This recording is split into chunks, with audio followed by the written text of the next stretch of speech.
Boa noite, igreja. Boa noite, igreja. A graça e a paz do nosso lindo, poderoso, amado Jesus. É um motivo de muita satisfação estar com vocês aqui à noite, porque a palavra do Senhor que diz que onde dois ou mais estiverem reunidos aqui, ali Ele estará. Então hoje aqui está a nossa alegria, que é Ele, a nossa força, aquele que é o nosso refúgio, a nossa paz, o nosso sustento, o nosso contentamento, aquele que é. Você pode celebrar a presença dEle? Você pode celebrar com o seu aplauso a presença do Senhor. Você pode glorificar o nome daquele que é. E Ele é bom. Ele é bom em todo o tempo. E eu quero te convidar, nesse momento de reverência, que você seja intencional na escuta da palavra. Porque a palavra não é minha, a palavra não é do Gilmar, a palavra não é do João, a palavra não é do Donizete, a palavra é do Senhor. E a palavra ela tem o poder de mudar a sua vida, a palavra tem o poder de mudar a situação, a palavra tem o poder de transformar. Quando Deus criou todas as coisas, Ele disse, haja, com a palavra. Então a palavra transforma. E aí depende da sua resposta, da intencionalidade. Então vai aí, põe o seu celular no silencioso, desliguem as notificações. Vou fazer uma coisa que vocês gostam. Fala aí pro seu irmão do lado. Fala pro seu irmão aí do lado. Deixa eu ouvir a palavra. Fala para ele, irmão, vai. Deixa eu prestar atenção na palavra. É isso, queridos. Eu lembro que o Gilmar fazia isso quando eu era mais novo. Eu falei, mas pra que esse negócio, né? Agora eu entendo, Gilmar. Faz todo sentido. Queridos, eu me recordo como se fosse hoje, em dezembro do ano passado. Eu não lembro se foi o último culto do domingo, se foi o culto da virada. O Diego estava ministrando louvor aqui e ele disse que o ano de 2026 seria um ano de renovo para a comunidade. Seria um ano de novidade, seria um ano de saídas, um ano de entradas, mas um ano realmente de novidade de vida. E eu tenho visto essa novidade acontecer. A gente tem visto grandes coisas acontecerem em nosso meio. E na semana passada, o Rafael pregou sobre estações do ano.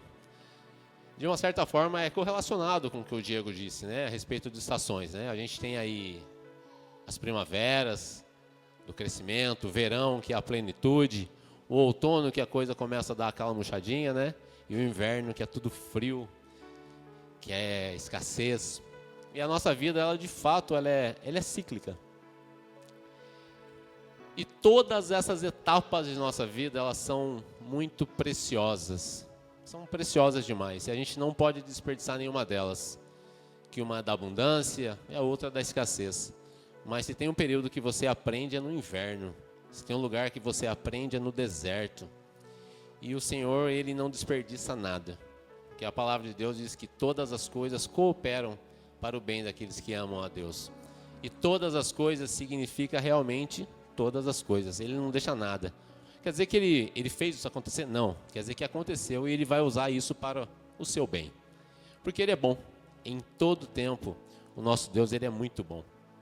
E eu me recordo que no ano passado, mais ou menos nesse período do ano, eu passei por um grande inverno na minha vida.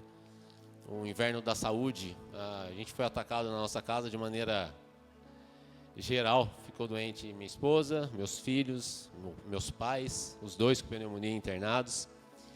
E foi um momento que eu questionei muito. E nesse momento o Senhor tratou na minha vida e me permitiu aprender muitas coisas. E o que Ele tratou principalmente na minha vida é a respeito de relacionamento. E eu percebi naquela época que eu tratava muito Deus como o caixa eletrônico, como o gênio da lâmpada, aquele que deveria validar os meus planos, aquele que deveria ajudar aquilo que eu tinha decidido. E Ele me mostrou o quanto eu era insignificante, o quanto eu estava redondamente enganado e o quanto eu dependia dEle. E foi nesse lugar de dependência, foi nesse lugar de realmente a chegar a entender o quanto eu preciso dEle, o quanto nós precisamos dEle e o quanto Ele quer estar conosco. Ele tratou principalmente comigo a respeito de relacionamento. E relacionamentos são desafiadores, não é mesmo? O relacionamento com com seu cônjuge, com seus irmãos, com aqueles que te rodeiam, seja onde for, no trabalho, na escola, enfim. Relacionamentos são desafiadores. Mas são nos relacionamentos que nós somos realmente desenvolvidos. E a Bíblia é um livro que trata de relacionamento. O relacionamento com o alto e o relacionamento com os filhos do Senhor. E nessa questão de relacionamento, o Senhor tratou comigo 6 princípios. Isso não é exaustivo, para você pode ser alguns mais, para mim pode ser outros menos. Mas comigo ele tratou 6 princípios. E é claro que o primeiro princípio se trata da fé. Hebreus 11:6 diz que sem fé é impossível agradar a Deus.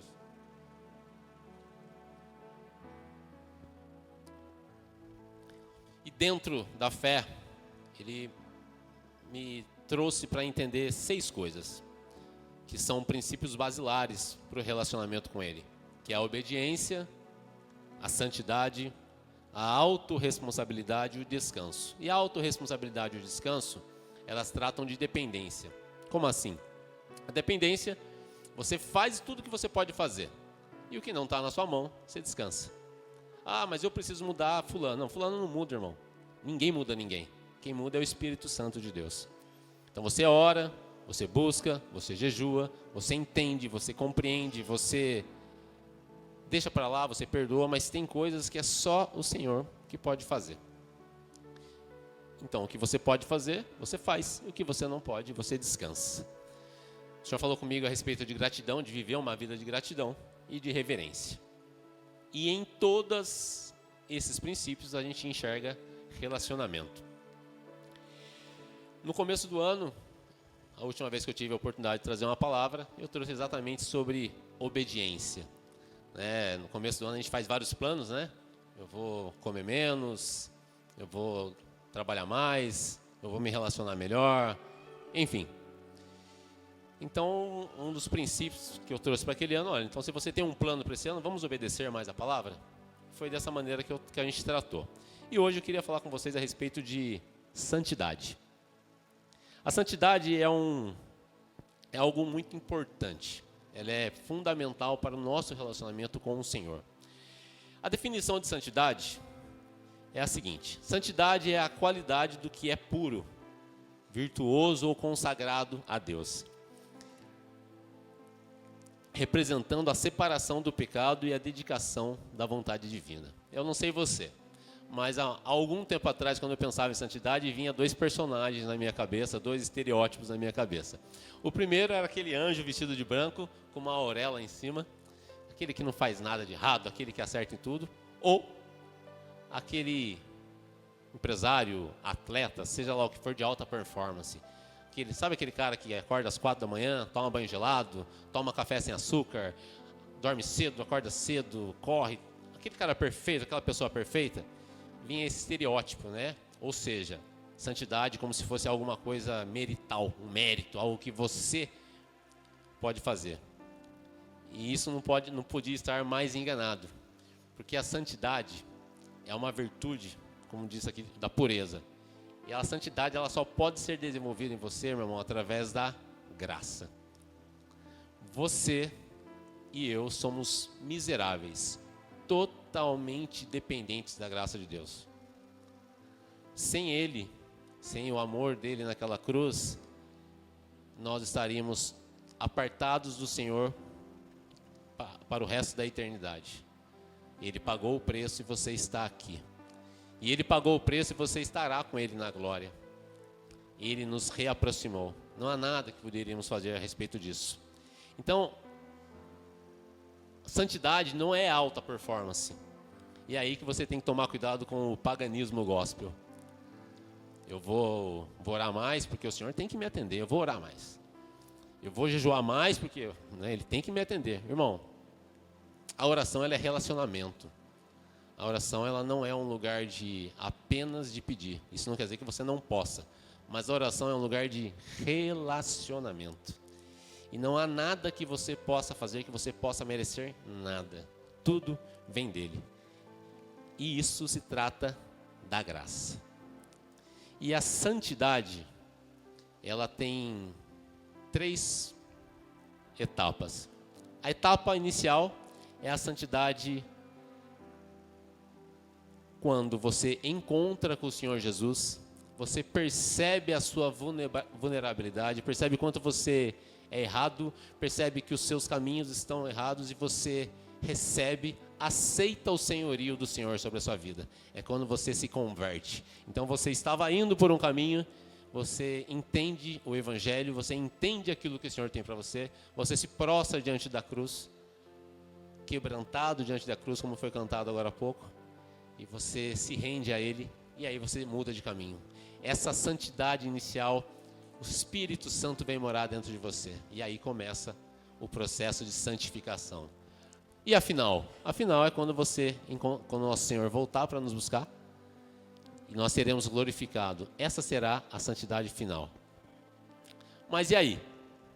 E o meio do caminho? No meio do caminho é o que a gente está vivendo hoje.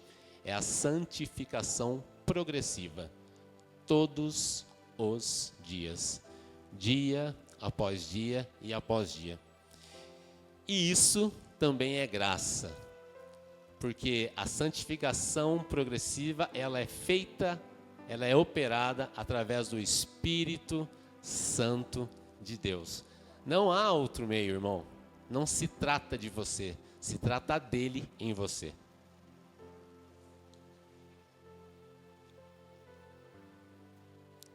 Queria que você abrisse comigo para a gente falar um pouco da santificação progressiva. E no primeiro livro que Paulo escreve aos Tessalonicenses. 1 Tessalonicenses capítulo 5. 1 Tessalonicenses capítulo 5. Tessalonicenses fica lá no finalzinho da Bíblia. Quem achou, diga glória a Deus. Aleluia. Vamos lá. 1 Tessalonicenses, no capítulo 5, versículo 23.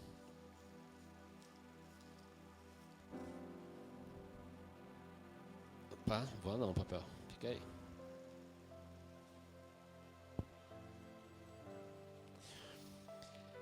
Primeira Tessalonicenses, capítulo 5, versículo 23.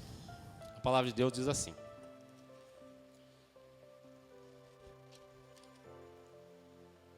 que o próprio Deus da paz o santifique inteiramente. Que todo o espírito, alma e corpo de vocês seja conservado irrepreensível na vinda do nosso Senhor Jesus Cristo. Aquele que o chama é fiel e fará isso. Em 1 Pedro, capítulo 1, versículo 13, diz assim: portanto, estejam com a mente preparada, prontos para a ação. Sejam sóbrios e coloquem toda a esperança na graça que lhes será dada quando Jesus Cristo for revelado. Como filhos obedientes, veja a importância da obediência, não se deixem amoldar pelos maus desejos de outrora, quando viviam na ignorância. Mas assim como é santo aquele que o chamou, sejam santos vocês também em tudo o que fizerem. Pois está escrito: sejam santos porque eu sou santo. Uma vez que vocês chamam Pai aquele que julga imparcialmente as obras de cada um, portem-se com temor durante a jornada terrena de vocês. E Hebreus 12, 14 diz assim: esforcem-se para viver em paz com todos e para serem santos. Sem santidade ninguém verá o Senhor. Irmão, sem santidade ninguém verá o Senhor. Mas no versículo anterior diz: espera aí, você deve se esforçar. Aí você pensa: espera aí, eu devo me esforçar ou não devo me esforçar? Tem a ver comigo ou não tem a ver comigo? Meu irmão, o nosso Deus, ele é soberano. E ele é soberano do jeito dele, não do seu. Ele é soberano do jeito que ele quer ser soberano, não do jeito que a gente acha que ele deve ser, porque senão ele não seria soberano. Amém? Estão acompanhando o raciocínio? E nesse sentido, Deus escolheu fazer da seguinte forma: irei te santificar, mas você tem que participar. Você vai participar. Não adianta você achar que você vai sentar em berço esplêndido e tudo vai acontecer. Não. Você vai fazer a sua parte. E aquilo que você não pode, ele vai fazer. Então aí a gente tem um esforço mútuo de ambas as partes, a gente tem uma parceria com o nosso Senhor, aquele que cuida de nós em cada dia, e dessa forma nós seguiremos em santificação. E a palavra diz que sem santidade ninguém verá a Deus. Quem quer ver o Senhor aqui? Pode levantar a mão? Amém, amém. Então, irmão, faça a sua parte, submeta-se a Ele, obedeça a Ele, e a santificação tomará forma. E essa santificação, ela nada mais é do que o resultado do governo do Espírito Santo sobre a sua vida. Você se submete, Ele governa, você é santificado. E é muito legal, porque a cultura que nós estamos imersos hoje, a cultura do TikTok, a cultura do YouTube, a cultura do Instagram, essa cultura da comparação, você vê o cara que tem um carro melhor que o seu, você quer um carro legal, você vê aquela pessoa com o corpo perfeito, você vê aquela maquiagem, você vê aquele corte de cabelo, você vê aquele tênis maneiro. Então, toda essa cultura da comparação, ela nos tira do lugar de contentamento, que é estar satisfeito com aquilo que o Senhor nos deu. Porque quem é pai vai entender direitinho. Você oferece para o seu filho coisas boas. Até nós, sendo ruins, oferecemos para os nossos filhos coisas boas. Imagina o nosso Deus que é poderoso, quanto mais Ele. Porém, você não vai oferecer tudo para o seu filho. Você vai dar para ele aquilo que ele precisa. Meu menino ama doce de amendoim, a minha menina ama chocolate, mas eu vou dar doce de amendoim e chocolate para eles todo dia? Claro que não. Então, muitas vezes, aquele não que você recebeu do Senhor é um cuidado dele com você. Muitas vezes, aquele lugar que você estava e ele te tirou porque ele ouviu coisas que você não ouviu. Ele percebeu situações que você não percebeu. E você acha, não, eu queria ficar aqui porque aqui está legal. Não, irmão, não é mais o seu lugar lá. Aquela situação, aquela estação, ele não quer você mais lá. Mas quando que você vai entender e discernir os tempos? Quando você tiver intimidade com Ele. A intimidade gera santidade. E essa santificação vai te aproximando cada vez mais. Quem é o objeto da santidade? É o nosso Senhor. Porque se você buscar a santidade apenas para performar diante dos homens e mostrar o quanto você é santo, o quanto você é bonzão, o quanto você lê a Bíblia, você está com a motivação errada, irmão. A motivação é agradar a Ele. Porque relacionamento é isso, você quer agradar o outro. Eu quero agradar a minha esposa, e muitas vezes para eu agradar a minha esposa eu tenho que fazer algo que talvez não me agrade tanto, mas eu amo tanto a minha esposa, que eu quero agradá-la. Eu amo tanto os meus filhos, que eu quero agradá-los. E se eu amo tanto o meu Senhor, eu quero agradá-lo com santidade. E você não vai oferecer santidade para Ele, para fazer algo em troca, para obter alguma coisa, porque Ele já obteve. Ele já foi para aquela cruz, Ele já foi martirizado, Ele já foi rasgado no meio por você. Ele já fez. Você vive santidade porque Ele já fez. A santidade é o perfume cheiroso que você pode oferecer para o seu Senhor. A santidade é aquele agrado que você vai oferecer para Ele, porque você quer Ele. Meu irmão, você e eu não somos nada sem o nosso Senhor Jesus Cristo. E esse Senhor não é aquele Senhor que quer tirar de você o que você não tem. Esse Senhor é o seu papai, é aquilo que quer te dar o que você precisa. É aquele que quer cuidar de você, assim como Ele cuidou da irmã Lizir. É aquele que quer cuidar em cada detalhe de você, no que você precisa. E a santidade é essa forma de se relacionar com Deus. É essa forma de agradar o Senhor. E nesse lugar, você percebe que o Evangelho, ele é totalmente contra-intuitivo. Ele é contra o que é a cultura do mundo. J.K. Chesterton, ele me perdoe se eu estiver falando o nome dele errado, ele diz que a vida cristã, ela não é difícil, ela é impossível. Viver a vida cristã, viver santidade, viver aquilo que o Evangelho diz não é difícil. É impossível sem a presença do Espírito Santo de Deus sobre a sua vida. Não é possível.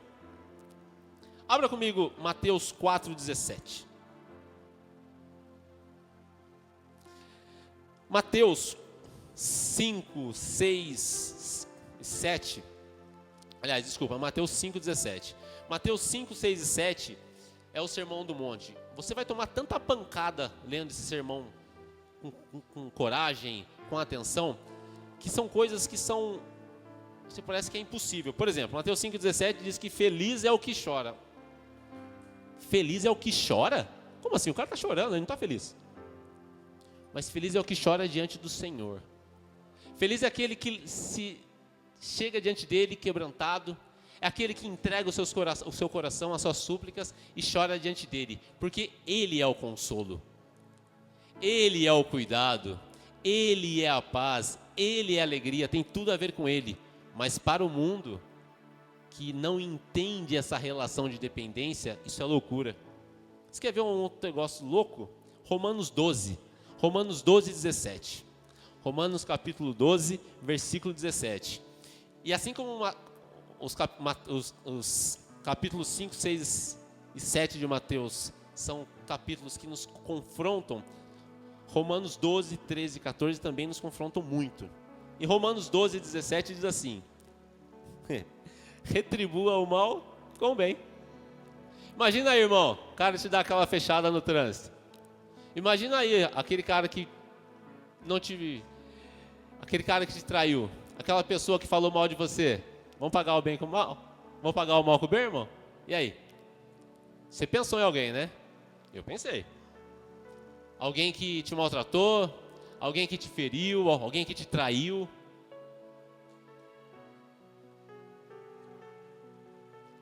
Mas esse é o Evangelho. O Evangelho, ele fala disso. De servir ao Rei, ser santo como Ele é, viver esse relacionamento pleno, ser governado por Ele e através do governo dEle na sua vida de santidade, você vai viver conforme o que Ele quer. Essa é a postura do reino, irmão. E o reino de Deus sobre a sua vida se trata daquilo de como Ele governa você. Porque quando Ele governa você, você pensa diferente. Quando Ele governa você, você abre mão. Quando Ele governa você, você anda mais uma milha. Quando Ele governa você, você dá outra face. Quando Ele te governa de fato, você vive uma vida contracultural a esse mundo. Esse mundo, meu irmão, ele vai de mal a pior. Sabe quem é a solução para esse mundo? É você que é a igreja. Está na sua mão. Está no seu joelho levar o Evangelho. Dar a chance para pessoas que estão aí fora ter acesso ao nosso Senhor e viver uma vida de santidade. Porque a vida de santidade é a vida plena de relacionamento com Ele. Então, o Evangelho ele é contracultural e a santidade também é contracultural. Em Romanos 12, no capítulo 1, versículo 2, 1 e 2, que fala sobre metanoia, Romanos 12, versículo 1 e 2, diz assim: portanto, irmãos, rogo-lhes pelas misericórdias de Deus que se ofereçam em sacrifício vivo, santo e agradável a Deus. Esse é o culto racional de vocês.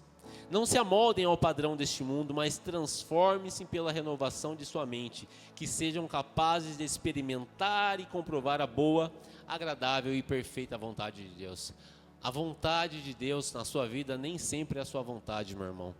E a vontade de Deus, você já ouviu esse ditado aí, que a voz do povo é a voz de Deus? Não é.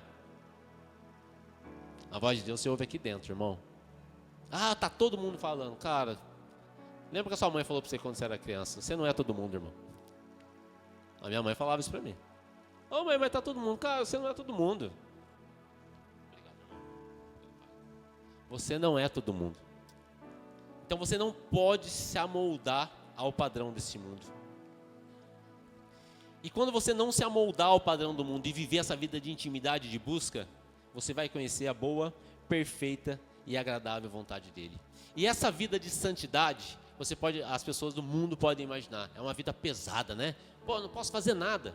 Irmão, eu vi uma vez o Luiz Hermínio contando um caos dele lá. Ele disse assim, que uma vez alguém questionou ele: Luiz, eu não gosto desse negócio de vida de crente não, vocês não podem fazer nada. Como assim não pode fazer nada? Não, vocês não podem fazer nada. E o Luiz falou: não, podemos sim. Ué, vocês não podem beber? Ele falou: a gente pode beber sim. Pode beber? Pode. Ah, mas vocês não podem fumar. Ele falou: não, com quem disse pra você que a gente pode fumar? A gente pode fumar sim. Ah, é? Mas se tiver aquela moça bonita lá, eu sou casado? Não, você pode. Mas que igreja diferente, então você pode? Pode. Só que a gente não quer. A gente escolhe não fazer a coisa errada, porque nós temos liberdade para escolher. Agora você que é do mundo, você não consegue, ele contando, você não consegue ficar sem fumar, você não consegue ficar sem beber, porque o pecado te prendeu. Agora quando você vive essa vida de santidade governada pelo Espírito Santo de Deus, você é livre. E essa liberdade te transforma cada vez mais a imagem do Pai, a imagem do Senhor. A gente não está falando de religião, irmão. A gente está falando de relacionamento com aquele que é, com aquele que cuida de você em cada detalhe. E essa vida de leveza, ela reflete a imagem do Senhor, reflete esse relacionamento. Lá em Filipenses 4, a partir do versículo 4, diz assim: alegrem-se no Senhor, novamente direi, alegrem-se. Seja a amabilidade de vocês conhecida por todos, porque perto está o Senhor. Não andem ansiosos por coisa alguma, mas em tudo, pela oração e súplicas e com ação de graças, apresentem seus pedidos a Deus.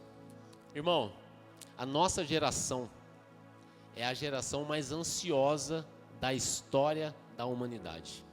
E o Brasil é o país mais ansioso do mundo. Isso é pesquisa, irmão. E essa ansiedade, ela é principalmente relacionada a nós acharmos que nós vamos resolver. E quando a gente não pode, aí gera aquele gatilho. Aí é um poço sem fundo. E qual a solução que Deus manda pra gente? Oração. Mas espera aí, quer dizer que eu vou orar, vai acabar a minha ansiedade? A oração é relacionamento. Você só se relaciona com quem você conhece. Se você conhece, você confia. E a sua confiança não tem que ser depositada nas circunstâncias, nas pessoas, nas coisas. A sua confiança tem que ser depositada nele. E esse relacionamento de santidade vai te levar a esse lugar de leveza. Vai te levar a levar suas súplicas e confiar. Eu me recordo a certa feita que eu estava angustiado na minha casa e eu fui orar. Orei, chorei, me derramei diante do Senhor. E quando acabou a oração não mudou nada. Mas mudou tudo. Porque Ele mudou dentro de mim. E eu fui. Às vezes eu costumo brincar com o pessoal no trabalho que às vezes o leão de ontem não foi embora, o de hoje está ali ainda e o de ontem já chegou adiantado. É 3 leões para matar. Aí você fala: e agora o que você vai fazer? Vou para cima, porque aquele que é por mim, Ele é poderoso. Vamos enfrentar. E se der errado, já deu certo, porque todas as coisas cooperam para o bem daqueles que amam a Deus. Isso é confiança, irmão. E esse lugar de santidade aumenta a sua confiança e a sua vida é uma vida mais leve. E se houver quedas, irmão, e se de repente você cair, não desista, irmão. Continua. Porque muitas vezes você erra. Esse dia eu estava conversando com um colega lá no trabalho e ele me disse assim: olha, Stefano, na minha casa a minha esposa é crente, os meus filhos são, mas eu tô esperando eu melhorar para eu ir para a igreja. Eu falei: ué, como assim? Não, Stefano, eu preciso ser melhor para ir na igreja. Eu falei: cara, deixa eu te falar uma coisa. Não se trata de você, se trata dele. E essa é a mentira que Deus está contando, que o diabo está contando para você, de que você tem que ser suficiente. Você nunca será. Irmão, você nunca será suficiente para o Senhor. O suficiente é Ele. E eu disse para esse meu colega: cara, vá para o Senhor do jeito que você está, porque aí Ele vai começar o processo em você. Santidade é esse lugar de relacionamento. E quando você cair, não se afaste de Deus porque você se acha impuro. Se aproxime daquele que é santo e Ele vai te purificar. E Ele vai te lavar. O pastor Márcio Valadão tem uma frase muito legal. Ele diz assim: santo não é o que nunca se suja, é aquele que sempre se lava. E aonde que você vai se lavar? No rio de água viva, no Senhor.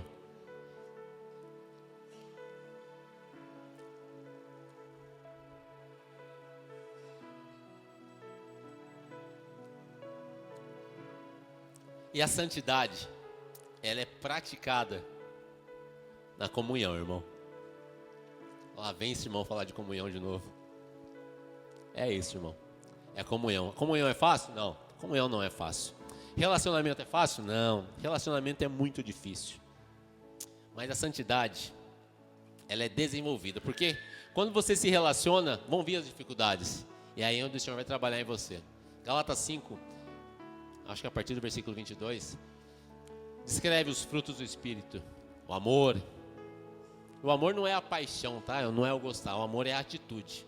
O amor, a alegria, a paz, a paciência, a delicadeza, a bondade, a fidelidade, a humildade e o domínio próprio.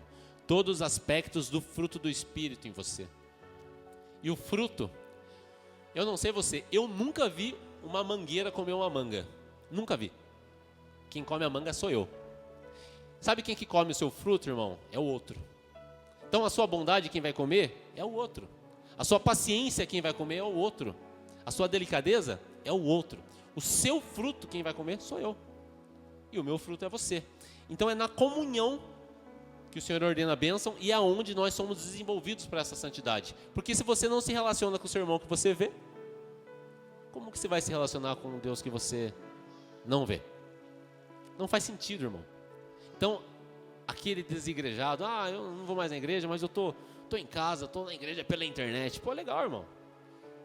Agora, por exemplo, o culto está sendo transmitido, isso é uma bênção para quem está em casa, para quem não pôde vir. Mas o lugar do crente é na igreja, irmão. O lugar do crente é na ação social. O lugar de crente, irmão, é no louvor. O lugar de crente é na leitura. O lugar de crente é no estudo. O lugar de crente é no meio de crente. É estar junto. É sentir a dor do outro. É confessar o pecado um para o outro. É dar uma puxada na orelha do outro. Esse é o lugar do crente. Porque se você não está aberto para relacionamento, você não entendeu nada sobre Deus. E o relacionamento é difícil.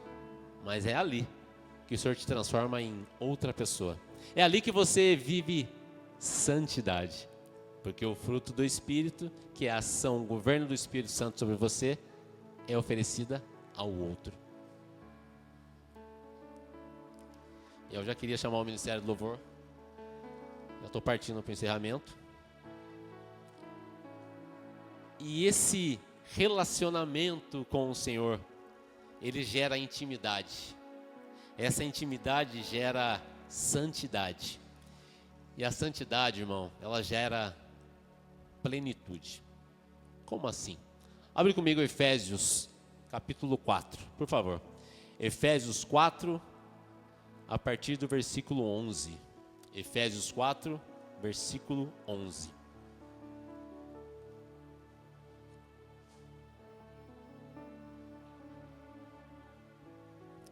Efésios 4, capítulo 4, versículo 11, diz assim: Ele designou alguns para apóstolos, outros para pastores e mestres, com o fim de preparar os santos para a obra do ministério, para que o corpo de Cristo seja edificado.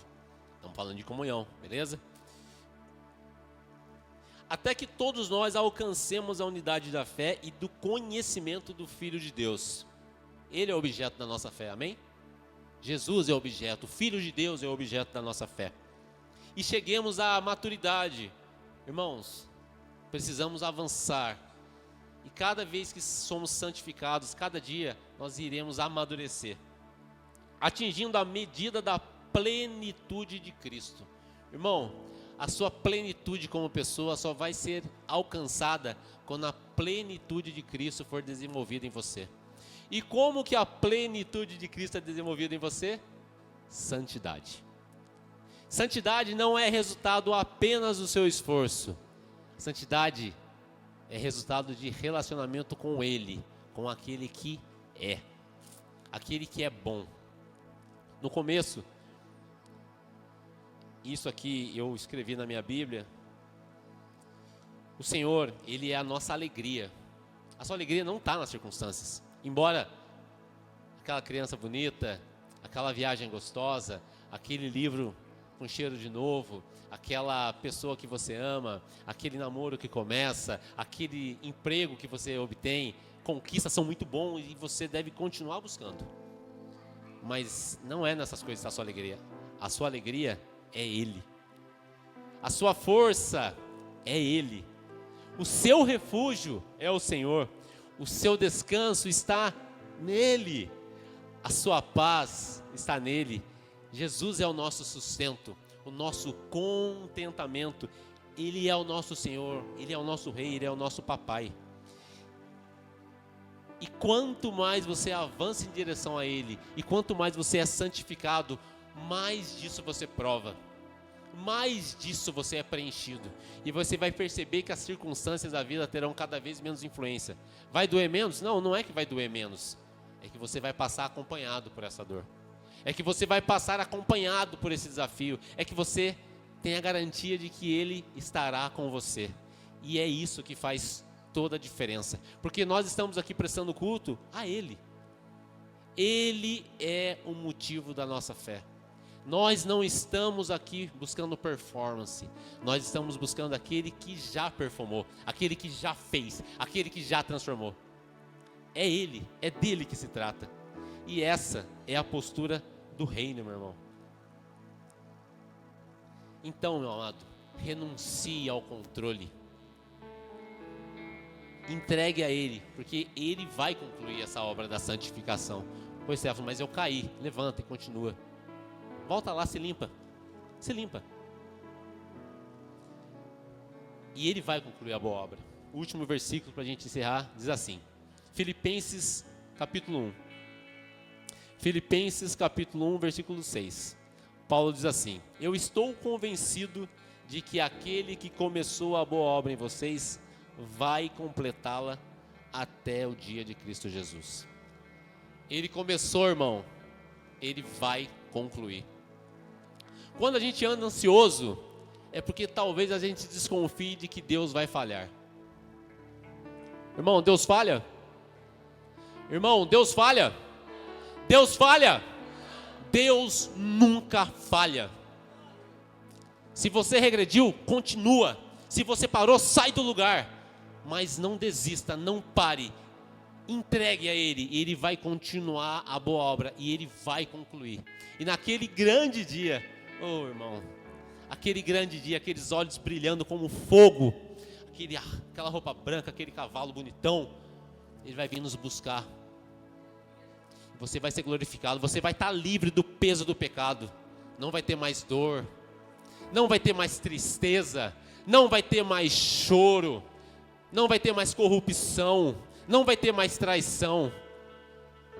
Vai ter Ele diariamente e continuamente sendo contemplado por você. E você só vai dizer: santo, santo, santo, santo é o Senhor. Essa é a postura de quem é governado pelo Espírito Santo de Deus.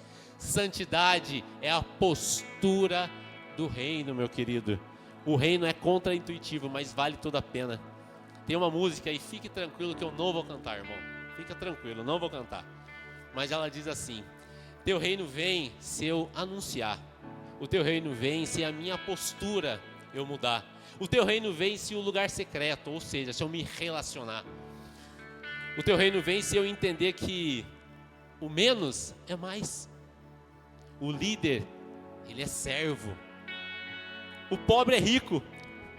O louco é sábio. O último é o primeiro, o fraco é forte. O grande é pequeno. Quem perde é o que ganha. Quem chora é quem ri. E quem morre, vive em ti. Morra para ele, irmão. Morra para esse mundo. E deixa que o Espírito Santo viva em você. Ele vai te santificar. E essa vida de santificação progressiva vai te levar àquilo que Ele preparou para você, que é uma vida definitiva no reino dos céus. Vamos orar, irmão? Vou pedir para que você se coloque de pé. Aquele que pode, é claro. Ore, irmão. Ore para que o Senhor te revista com esse amor. Porque, irmão, Ele nos amou primeiro. Ele se entregou por você. Isso não é uma historinha da carochinha. Isso é uma história de vida, de redenção, de vitória. Que o Rei Jesus, através do Espírito Santo, governe a sua vida.